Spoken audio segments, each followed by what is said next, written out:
Alors, les mots lui manquaient presque pour décrire le chaos en Haïti. Étienne Côté-Paluc, que vous connaissez, à qui nous parlons régulièrement, journaliste indépendant en Haïti. Bonsoir, Étienne. Bonsoir, Patrice. D'ailleurs, vous avez dû vous déplacer, vous étiez plus près de Port-au-Prince, vous avez dû vous déplacer près de Jacmel, je crois, compte tenu de la situation, là.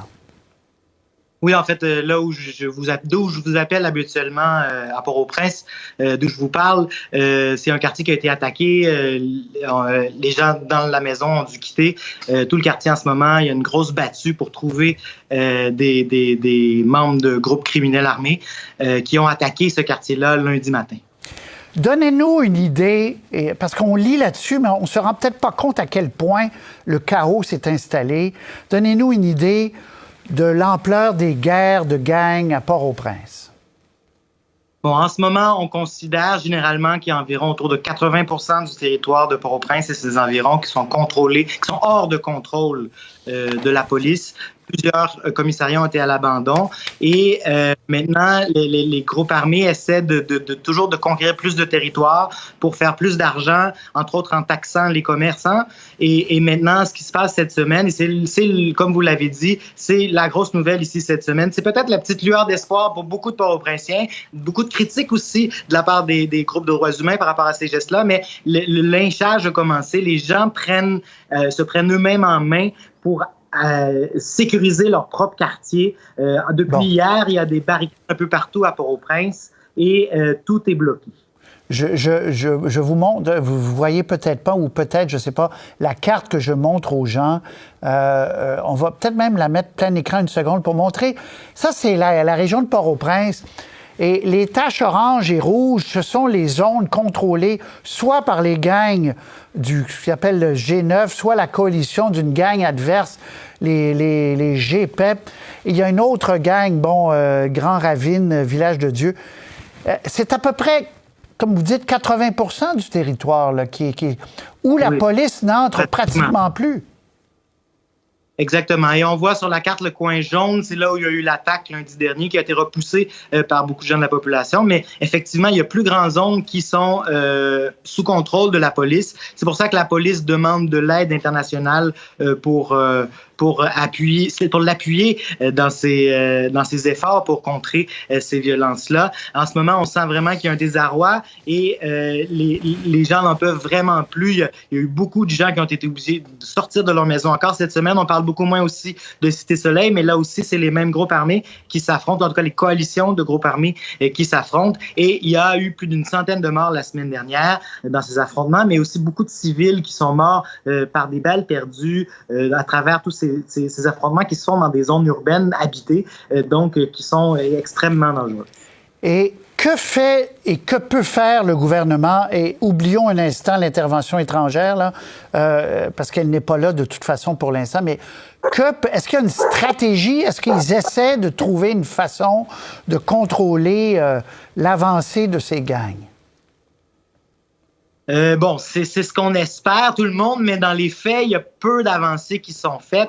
C'est pour ça qu'on constate semaine après semaine l'augmentation de l'emprise des groupes armés un peu partout dans le pays. Maintenant, ça commence à s'étendre à l'extérieur de Port-au-Prince. Il y a certaines zones qui sont attaquées. Donc, ils ont des chars blindés qui semblent être au cœur de leur stratégie. Les chars blindés fabriqués au Canada ont une commande qui a été faite l'année dernière. On attend toujours cette commande-là de l'entreprise canadienne qui a pris énormément de retard. Et c'est ça vraiment qui est la base de leur réponse. Avec ces chars-là, ça peut leur permettre de déplacer les troupes et d'aller dans les endroits, d'amener les gens, les policiers, dans les endroits plus chauds en toute sécurité. Plus chaud, évidemment, d'une manière plus violente en toute sécurité. Donc, en ce moment, c'est ça. Mais on sent que aussi, il y a des quartiers qui sont carrément à l'abandon. Même la ministre de la Sécurité publique l'a reconnu.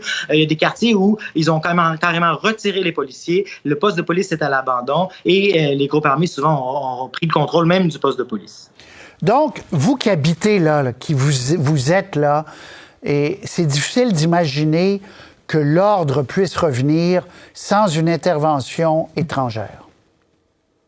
Bon, c'est ce que beaucoup de gens disent, mais est-ce vraiment la solution? Il y a aussi beaucoup d'opposition dans le pays à une armée qui viendrait occuper le pays, un peu comme c'était le cas dans le passé. Maintenant, c'est sûr que la police est en désarroi. Ils ont vraiment besoin d'appui, à la limite d'appui technique. Et là-dessus, tout le monde s'entend qu'au minimum, un appui technique à la police haïtienne, ce serait vraiment salvateur dans le moment parce que ils sont au dépourvu, ils manquent d'équipement, ils manquent de formation, ils manquent d'effectifs aussi. Et le problème, c'est qu'ils sont souvent sous-payés, des fois en retard.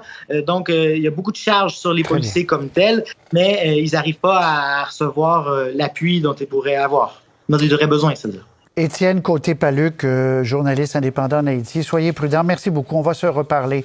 Merci de nous avoir parlé en direct ce soir. Merci. Et je complète avec Gilles Rivard, que vous connaissez, ancien ambassadeur du Canada en Haïti. Monsieur Rivard, bonsoir. Bonsoir, M. Roy. Vous avez suivi, bien sûr, cette semaine. Là, ça prend encore des proportions inouïes. On n'a plus de mots après le mot chaos. Est-ce que vous êtes toujours d'avis que malgré la crise, malgré le désarroi, c'est difficile d'imaginer une force internationale ou une force canadienne pour tenter de remettre de l'ordre là-dedans?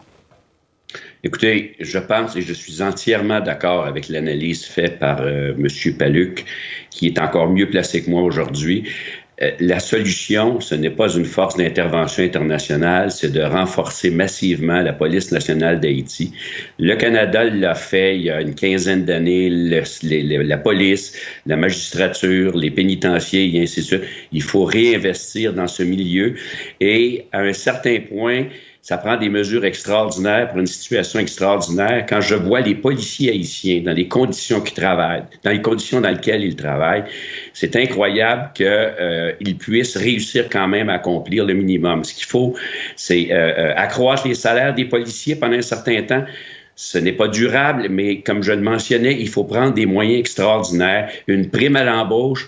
La Police nationale d'Haïti, M. Roy, en 2010, avant le tremblement de terre, était une des institutions les plus respectées en Haïti. Maintenant, on voit ce qui reste. Donc, il faut réinvestir.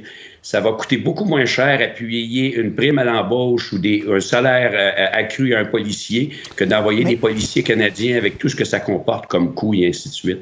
Mais admettons qu'on suit votre raisonnement et que le Canada et d'autres, mais le Canada, parlons du Canada, là, envoie des sommes considérables pour mieux payer les policiers, envoie de l'équipement davantage, envoie.